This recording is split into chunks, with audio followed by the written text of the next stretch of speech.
Hey guys, it's 681 Shadow. Welcome to another video on Genshin Impact. So we got some very just actually I wouldn't say it's out of nowhere, but there's a part of this I didn't expect to get, which was the final, verdict on Zhongli. But we do have the All That Glitters version 1.3 update notice now out. It just got uploaded a few minutes ago. So I am going to do a quick analysis, try to get this video out tonight actually. I wasn't planning on this really, but we'll make it work. We'll make it work. So yeah, I didn't even put on the glasses for the recording. We're all just, I'm just trying to get this done as quickly as possible so that we know what's gonna go down. So let's start here. So update schedule, maintenance begins on the 3rd at 6 a.m. UTC plus 8, which is 5 p.m. Eastern Standard Time on the 2nd. So.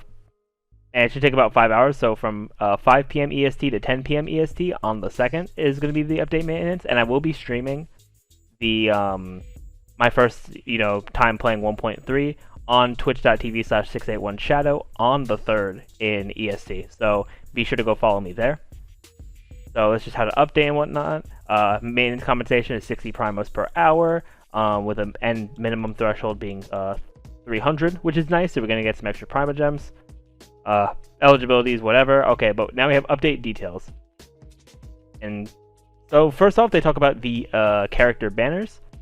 The first banner, as we already know, we have Xiao, the Anemo polearm user, with his elemental skill, elemental burst. I'm going to be doing a video specifically on Xiao's banner in a couple of days now, so be sure to like and hit that subscribe button if you guys want to see that. But on his banner, we will be having Zhao as the rate up 5-star, as well as the 3-4 stars Diona, Beidou, and Xinyan. Which in the video for Zhao's banner, I'll be going over each of them as well. And also, I've already gone over Beidou and Xinyan in the previous video I made, which I'll leave a card for in the top right of the video if I remember. And then the second banner, we have Keqing, Electro Sword user. I'm not going to be summoning for Keqing. I'm not going to be summoning on either of these banners, actually. Unless I just do it with the free multi on Xiao that we're going to be getting, which is definitely nice. So, yeah, Electro Sword user, DPS type character, and then featured 4 stars being Ningguang, which is super nice. Bennett, which is also very nice for people. And then Barbara, which is kind of whatever, but that is definitely really good there. Yeah, I think that banner is going to be good for people who not only don't have Keqing, but also want some of these 4 stars that are available here. Alright, then so new equipment, we have a new 5-star sword, Primordial Jade Cutter, so we're getting more in the Primordial Jade series of weapons, which is cool. Staff of Homa, 5-star polearm. I assume this one is then we have Lithic Spear, which is a 4-star polearm, and then Lithic Blade, 4-star Claymore. One of these 2 polearms is from we saw in the trailer, which is cool. So we'll have to see what that does once we have those in game, and once I have the info for it, when it's not technically a leak anymore on what the actual effect is. And the event wish from after the version 1.3 update to 223. The Primordial Jade Cutter and Primordial Jade Winged Spear will have their drop rates greatly increased, and then the other ones will appear in a future event wish. Okay, so the other 3 will appear later on in the version. Oh, and also something to note as well, I completely glossed over it. More character event wishes to follow during 1.3. This means that hopes for Hu Tao are not dead for 1.3. Yeah, they haven't shown us everything for 1.3, so I'm very interested to see what ends up happening. I feel like Hu Tao is likely. Maybe they'll throw a curveball and do someone else, but I mean, we'll have to see what happens in when we get that info. But I'll definitely be sure to cover it. So be sure to hit that subscribe button if you want to see that. Then we have new events. We have the main event, the Lantern Rite, for the chance to obtain a free 4-star character of your choice from Liyue. Once again, I did a video on that already, so be sure to go check that out. Talking about each of the characters in that for the Stand By Me part. So let's see. So All That Glitters has its durations here, the 10th to the 28th. Currents deep beneath the lanterns, the 14th to the 28th. And the light upon the sea, the 18th to the 28th. So different parts of the event unlocking, which is pretty nice. Then we have the Lantern Rite Tales, which has certain criterias. For the first one, you have to complete the Origin of Lanterns to unlock, which I guess it's either going to be like a world quest or like maybe it's part of Xiao's quest. Then for the second one, reach the Festive Fever stage, guests flock from afar. Complete the quest line, Currents Deep Beneath the Lanterns, and complete all requests in Lantern Rite Tales 1 to unlock.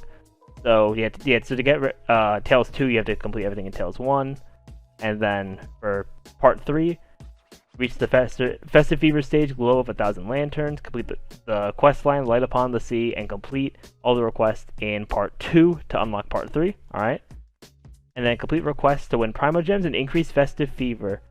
And increase Festive Fever to progress through the Lantern Rite. So I guess it's like the point system for this. And requests will no longer be available after the event ends on the 28th, which is understandable. And then we have Theater Mechanicus. I'm very excited for Theater Mechanicus, actually, because tower defense is a really cool genre, in my opinion, and being able to, have that in Genshin is going to be a lot of fun. I'm going to have a lot of fun with it. I'll probably give it its own video, to be honest. So that's definitely something to look forward to. So you have to complete the quest, The Origin of Lanterns, and Leeway Theater Mechanicus to unlock it. Each attempt costs 1 Xiao Lantern, regardless of whether or not the challenge is successful. And Xiao Lanterns can be crafted using a crafting bench, and the required crafting materials can be obtained by gathering plants and orb, or by defeating specified enemies. Okay, so that's cool. It'll be multiple ways to get it, which is cool. Progressing through the stages of Festive Fever unlocks new maps, new mechanici, higher upgrade levels, and increased difficulty levels. That's nice. Progressing through the stages of Festive Fever unlocks new Theater Mechanicus challenges, and then completing them gives Peace Talismans. And you can only do it in either single player or 2-player co-op. So I'm going to be doing this in single player, most likely, but it's going to be a lot. I feel like this is going to be a lot of fun once we actually know what a lot more of the mechanics actually do once the event's in the game. So definitely stay tuned for that, because I'm definitely going to cover Theater Mechanicus, because I think it's going to be very fun and a very nice change of pace. Alright, then the Xiao Market has 3 different phases for the different parts of the event, where you can purchase, like, the typical things, like the Hero Wit, Mystic Enhancement, or Character Level Up, Talent Level Up, Crown of Insight, and a name card, which is definitely very nice. Yeah, Stand By Me, where we're going to be able to pick a free Leeway character by reaching the Glow of 1,000 Lanterns and spending 100 Peace Talismans in Stand By Me to get one of the characters that are offered, which are Zhongli, Xinyan, Beidou, Ningguang, Jingqiu, or Chongyun, which, once again, I know I've been saying it, I have my video on it. Go check that out if you want to have more insight on who you should choose. So we got a login event, May Fortune Find You. So instead of like the usual login event, we have this like sort of beefed up one, where we're getting 10 Intertwined Fates total, as well as some good amount more there, Mystic Enhancement, or that's a picture. Okay, I didn't think that was gonna be a picture. And then Hero's Wit, which is gonna be pretty nice. Getting a free multi-summon is gonna be really cool. Yeah, I definitely do like that. So then 5 Flushes of Fortune. During the event, you can get a Curious Camera, and equipping the camera and taking pictures of targets, you'll get photos of different colors, and then photos of 5 different colors can be exchanged for a Fortune Trove to obtain Primo Gems, Hero's Wit, Mystic Enhancement, or other rewards. And remember, they said in the stream you're able to trade picture colors with your friends, so you're going to be able to make sure, like, if you have, because the pictures you get are random, like the colors you get, so trading them with friends will be able to help all of you get the reward. So, definitely good to make some friends. And more events to follow during 1.3. Yeah, this is starting to make me really think that this is only the first half of 1.3, which is very interesting that we're only getting half of the info now. Alright, then we have new quest lines. After the version 1.3 update, Shadow Story Quest, Aladdis chapter, hopefully I pronounced that right. I don't know if I did, but we're just going to roll with it. That'll be added, and more story quests are on the way, so please stay tuned. That's good. Yeah, that's good. They said please stay tuned for story quests. 26 new world quests over the course of the Lantern Rite event, accessible from the Lantern Rite Tales. And a further world quest, Bowkeeper Dainsleaf, will also be added. That's big, because if you guys didn't know, Dainsleaf is the narrator in all of the collected miscellany videos that Genshin posts upon the release of new characters. So, and he also his design was revealed, as well as his voice actor. So, definitely an important character to get some like info on in game. So, yeah, it'll be very interesting to see what that quest is going to be about. Then in terms of other new content, we have the GOV shop and the Primo GOV shop, which are going to be definitely interesting, especially the Primo one, since he is going to be a boss. I assume he's going to be a world boss, so like 40 resin for rewards and whatnot, so that's definitely going to be cool. We have some new gadgets here. Parametric Transformer, where enhancement materials can be converted into character EXP materials, character level materials, and weapon ascension materials by placing them in the transformer to undergo transmutation, which is definitely really cool. You can get different things out of it if you have like an abundance of something. For example, we all have an abundance of those Hilichurl masks, so we can put those in and get some good stuff out of it. New achievement, Transmutation Nuclide, I assume that's how that's pronounced, which is probably just to transmutate stuff with the gadget. The new consumable, Dust of Azoth, can convert elemental type of character ascension materials, which would be good so that we don't have to fight the Ocean Dead ever again. We can just fight Fire Flower and Ice Flower, which is definitely, you know, really good. And then we got some new recipes: Full Moon Egg, Vegetarian Abalone, and Stone Harbor Delicacies, which is cool. So, you know, some more food. Will probably have their own like cool effects. Alright. Then we have just some stuff to the system, adding the Living Beings section, which shows all the different beings, friendly and not friendly. New conversion function with the Dust of Azoth, lets you convert elemental type, which we already talked about. Traveler's profile pages now include achievement progress and a character showcase, so I'm gonna be flexing on my profile. You know, I'm gonna show my Keqing, my Zhongli, you know, my Mona, my Ganyu. It's gonna be a fun time over there. And then there's more controller support added for mobile, which is definitely really good. Yeah, mostly here for iOS, iOS 14 or above, which is definitely really good, so that mobile players don't have to struggle with the touchscreen controls.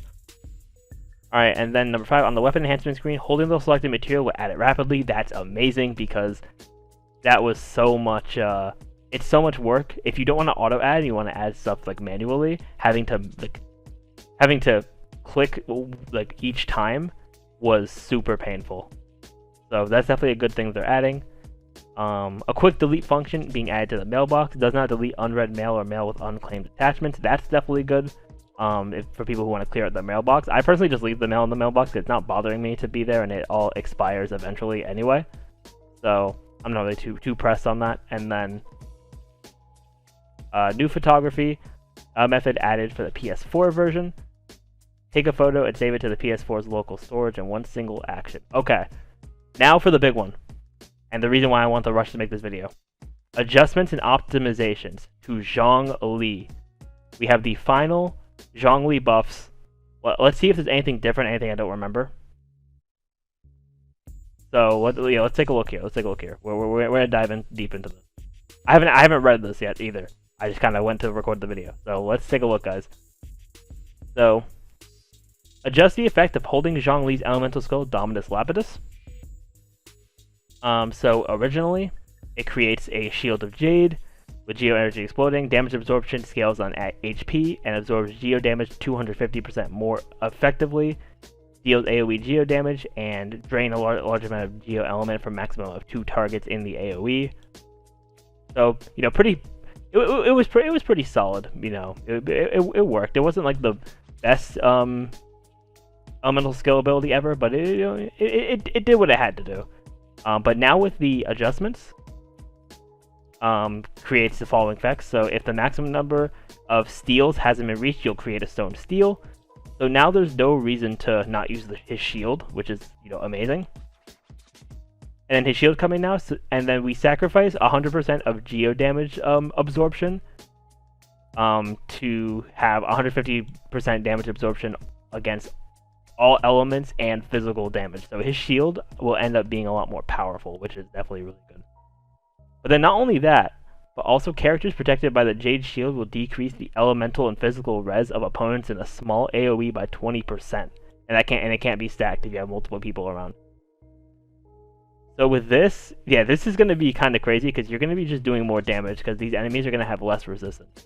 And of course the AoE Geo damage and then draining the Geo energy, that stays the same there. So yeah, his Dominus Lapidus hold is going to be a lot better. Which of course I'm going to be doing testing. And I'll be making a video later this week about my thoughts on him, very early on with the buffs. So, be sure to stay tuned for that.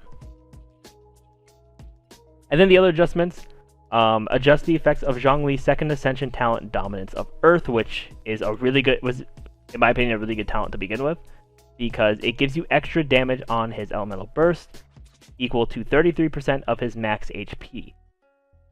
And now we have, now we have some extra buffs for other things. Planet of Fall, it still gets the 33% extra bonus here, which is nice, but also we have some other things. So his normal attack, charge attack, and plunging attack damage is increased by 1.39% of max HP, so getting some extra damage, giving him a bit more DPS potential. And then Dominus Lapidus' Stone Steel, Resonance, and Hold damage is increased by 1.9% of max HP. I don't know why they didn't just go with 1.4 and 2%, but I mean, they probably have their reasons. I'm sure they did a bunch of calculations and stuff, especially with the beta testers. So yeah, those are the main Zhongli buffs, which is definitely cool. Yeah, it will be interesting to see how much they're actually going to affect him. I'm gonna do testing with Zhongli by himself as the only Geo character, and then my Zhongli paired with my Ningguang. Then we have optimizes Mona's talent, Illusory Torrent. When Mona is hit, she can use Illusory Torrent more quickly, as is the case with sprinting for other characters. That's definitely good. When she gets hit, you can use her special sprint a little faster. Then a new idle animation for Kaya. That's just whatever. Optimizes Zhongli's animation under weapons on the character screen. I don't know what was wrong with it, but okay. Resolve issues with aiming mode for bow-wielding characters when obstacles are present nearby, such as characters shaking and off-center shots. Yeah, I've seen some issues of arrow shots being very weird, so it's good they're going to be resolving those issues. Then optimize precision when firing shots at moving targets. That's also good, especially since I've been using Ganyu now. That's definitely going to be helpful. And it resolves issues of shaky clothing / movements when some characters perform actions such as walking, attacking, skill casting, and sitting. So just overall, just optimizations for the game and whatnot, which is cool. So then for the monsters, it's just combat logic for Dendro Slimes. When a Dendro Slime is hiding relatively far from your location, you will not enter combat mode. This is going to be good, not really from a gameplay perspective, it's pretty minor, but for my sanity, this is amazing because those Dendro Slimes were really getting on my nerves. So, very happy about that. Then we have Spiral Abyss updates. So, we're going to have an update to the monster lineup on floor 12. The leyline disorders on floor 12 are adjusted to the following here. So for this floor, the leyline floor will be normal. So there's no leyline disorder, no buffs or anything. You're just going in normal, everything that you have against the high level 90, and then eventually level 100 enemies. And starting from the first time of the lunar phase refreshes after updating 1.3, the 3 lunar phases will be as follows. Okay. So we have phase 1. When active character's HP is less than 70, attack is up by 20%, and attack speed is increased by 15%. So basically, yeah, the less HP, the more buffs you get, which is pretty cool. Phase 2, a charge will accumulate every 10 seconds with a max of 3 existing. If the active character's HP is less than 50%, they'll consume a charge when they hit an opponent to create an unstable energy orb that will explode after 1 second, and only one of them can be created every 2 seconds. Okay, so some extra damage, but doesn't seem like it's too crazy. And then phase 3, less than 50% HP, 2% damage bonus for 10 seconds after hitting an opponent. The effect can stack up to 10 times, and each character in the party will have their own independent stacks and durations. Each time the stack count or the duration resets, there's a 50% chance to release an energy blast. An energy blast can be triggered once every 10 seconds. Okay. That is that's solid there. All right. Alright, then we have some other like optimizations. Deleted chats won't appear in the chat list. That's cool. Optimizes display order of the chat column. After entering team setup in co-op mode, the chat column will automatically switch to the team co-op. That's good. That's definitely good. So you don't have to like switch back and forth. Optimizes the display hierarchy when there are multiple overlapping icons on the map. That's cool. UI transparency on mobile devices upon entering aiming mode in the spiral abyss. Good. Yeah, good optimizations for mobile in this version because mobile players be struggling with the touchscreen. Optimizes the camera for the PS4 version. When equipped using the camera directly, stores the screenshot with the UI hidden to the local storage, which is alright. That's good. Okay, this is a big one. From version 1.3 onwards, extra fragile resonant rewards will be included in the Battle Pass system. Starting from Battle Pass level 5, Sojourner's Battle Pass and Gnostic Hymn provide 1 fragile resin every 10 BP levels. The original rewards of Mystic Enhancement Ore will be added to the rewards at other Battle Pass levels instead, and the total quantity of the Enhancement Ore will not change, which is good. Removes the delete button from the portable waypoint interface of the open world map. I don't know why that was a thing they needed to change, but okay. Optimizes the size of the wind glider on the dressing room screen for certain characters. Okay, I guess it was just really weird for either like the really small characters or the really tall characters. Alright. Using a controller improves the refresh rate when switching between tabs in the Paimon's bargain section of the shop. Alright, I guess that's cool. And then optimizes the experience of moving the crosshair in aiming mode when the frame rate is low. Alright. Not the low frame rate players. Oh, we also have the geo buffs down here too. Yeah, there's a lot of stuff in here. That's why I'm just kind of speeding through it. Yeah, we have some audio stuff. It seems pretty standard. Not really going to go over that. Okay, and then we have other. This should be the last section. So, adjustment to the geo elemental resonance enduring rock. So, originally it increases resistance to interruption and extra attack damage when protected by a shield. But now it gives extra shield strength by 15% extra shield strength, and characters protected by a shield have the following characteristics: extra 15% damage, and dealing damage to enemies will decrease their geo res by 20% for 15 seconds. So, especially with Zhongli, when I test with these buffs, there's going to be a lot more damage I'll be able to do, which is going to be amazing when I run the Zhongli Ningguang duo.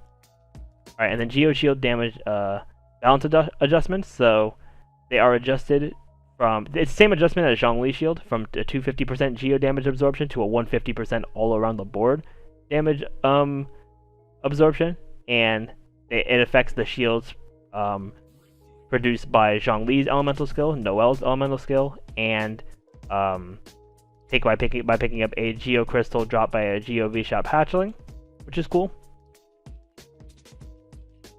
Amends the tab for the standard wish wanderlustification. Only the tab has been changed. The wish contents and rules remain unchanged. So they're going to change the art of it again, like they did previously.